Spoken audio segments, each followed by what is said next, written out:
Say to me, why do you meditate every morning? I said, because if I can overcome myself in the morning, the rest of my day is easy. It's easy. True? Because that's what it's about. You master yourself, you master your life. Yes. And so then all the chatter in your head that you listen to all day long, that is called the default mode network in the brain. Our research shows that shuts off. Not just shuts off during the meditation. It stays shut off for the rest of the day. So the critic in your head that's telling you this will never happen, you don't have enough time, there's no voice there. So you just have a clear flow on where you're going, and you trust yourself more. Yes. So then, when you start practicing creating that brain and heart coherence, you can believe in a future that you can't see or experience with your senses yet, but you've thought about enough times in your mind that it's actually, there's physical evidence in your brain to look like it's already happened. And you can begin to understand you can select a new potential in the quantum field and every day emotionally embrace that future reality to such a degree that your body begins to believe it's living in that future reality in the present moment, and you're signaling new genes and new ways to change your body to look like it's already happened. Now think about this. If there's physical evidence by thought alone in your brain and body to look like your wealth or your future has already happened, it's already happened. And you're already it. So it's not about your wealth. It's not about your health. It's not about your freedom. It's who you become. So then as you overcome, you become someone else. And so most people don't understand that, that the truth is that every time you overcome yourself a little bit more, the side effect is that you love yourself a little bit more. And so now self-love is no longer about pleasure or having a car. It's something that you're cultivating within you. So then imagine, we have research to show, and this is such a duality, that when you start seeing the brain start synchronizing, getting coherent, the front of the brain and the back of the brain, the two hemispheres coming together, and we can say to scientists that come and study our work, watch this, Ed's going to pop. What do you mean? Just watch. This is going to be good. And all of a sudden you see this brain going into this kind of psychic union, the heart blows wide open, you see coherence going on, and you'll look around at that person, and there's tears running down their face. Imagine feeling so whole that it's impossible to want. I mean, how can you want when you're whole? Because you feel like you already have it. Now, when you reach that point, that's when the magic happens, because now you are worthy to receive.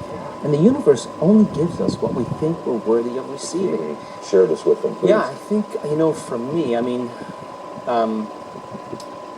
curious and I'm a pragmatist. I mean, if you tell me something, all I want to know is how I'm going to use it in my life.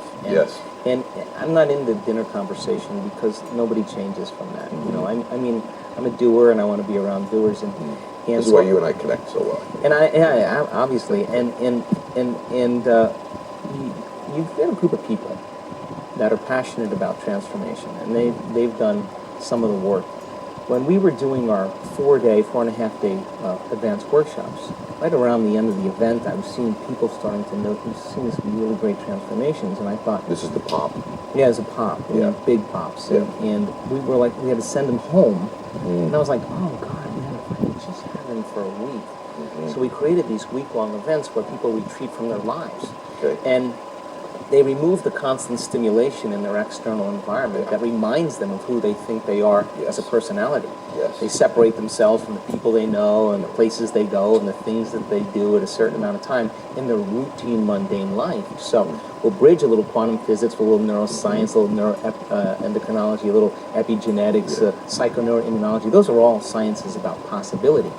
And I now know that if you can give people sound scientific information, for me, that's the language. And then if they can turn to the person next to them and explain it, you're not going to get off the hook. If you can't explain it, it's not wired in your brain. But if you can build a model and explain it, you're installing the neurological hardware in your brain in preparation for the experience. So the more you understand what you're doing and why, the how gets easier because you can assign meaning to it.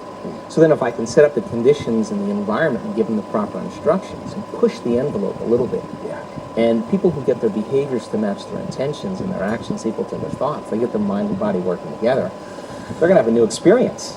And the experience then is not only going to enrich the philosophical circuits in their brain, because experience does that, but it's going to produce an emotion. So they're going to start feeling more unlimited. They're going to start feeling more free. Now they're teaching their body chemically to understand what their mind has intellectually understood. So if you've done it once, you should be able to do it again. You have the recipe, you have the formula. So if you can repeat it, you will neurochemically condition your mind and body to begin to work as one. In other words, the body will start to learn how to do it as well as the mind, and you won't have to consciously think about it any longer. So it gets easier, right? So we follow that format, and the first couple days is that getting beyond your life, getting beyond your emotions. Everybody's got to do it, but if you just keep applying the formula, keep going, I keep reminding you and keep building the model, I give them numerous opportunities to connect and numerous opportunities to overcome themselves. Sooner or later, you're just going to figure it out. It doesn't matter, you're just going to figure it out. And when you do, then we start seeing now these incredible transformations and changes. And it's like a 4-minute mile.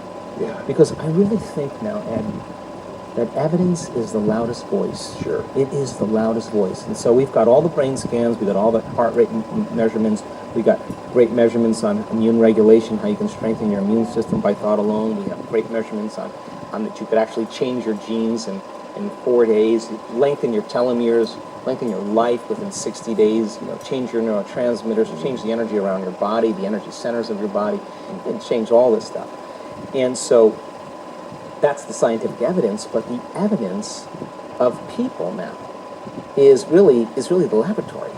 So then, what's the side effect of a person then who begins to make significant changes in just mastering that formula? Well, the side effect is a remission from a health condition. So we have seen, not once, not twice, more than twice, blind people. Like that one lady had a stroke on the optic nerve, a nurse from London, very smart lady, and the lesion was on the optic nerve, and it created a blind spot in her visual field from 6 o'clock to 9 o'clock. So she can't see anything there, and so she lost her license. She has her own company. She couldn't read emails, and sooner or later your brain accommodates a little bit, but not fully. And so the typical prognosis with a stroke, when there's neurological damage, that if your brain doesn't recover within 2 weeks, it's going to stay the same and slowly get worse. So she has great relationships with all the physicians, and they all said, you're going to have to learn to live with it. And believe it or not, one doctor said, hey, why don't you try going to this event? And this nurses are practical people. I mean, they are super practical people. You want to get a good doctor, ask a nurse, right? Sure. And they're just very, very practical. So she did the online course, she did both the courses, she read all the books, she did all the meditations, and she came to the event with the intention of learning how to live with her condition. It didn't occur to her fully that she could heal it. And she went because she wanted to start a non-profit to help people. Wow. So she went with a doctor that recommended the work, and just a certain point in the middle of the event, she was doing a walking meditation on the beach with 1,000 other people there, and it occurred to her that maybe she should think about healing her eyes. So she went into the meditation in the same day, and she laid down after we finished the meditation, and she said it was like someone taking cellophane, crackling it in her head. She felt something going on inside her brain, and she was crying because she knew something spectacular was happening. And she didn't want to open her eyes, and then the meditation ended, and she said, when I opened my eyes, it was like I was seeing so much brighter. And she said, I could see no blind spot, and the doctor was laying right next to her. She was sobbing, they were hugging each other. Gosh. And so she went on the Monday morning to get her eyes, the visual fields measured. And hopefully we'll get the image for you, but sure. You can see on the pre-measurement just a black, that quarter of the sphere, the lesion of the circle was just all black. In other words, blindness. You see the post-measurement on the Monday morning after the event, there isn't a black spot. Unbelievable. Complete restoration of sight. Now, if you asked me if that was possible, 2 years ago, I would say, yeah, it's possible theoretically. But now, this is the 4-minute mile. Then we have another lady that was blind from birth, Okay. 5% vision, and again, you know, she had an amazing experience with our coherence healing. We teach people how to heal. When she opened her eyes, she could see faces for the first time. And in fact, they had these two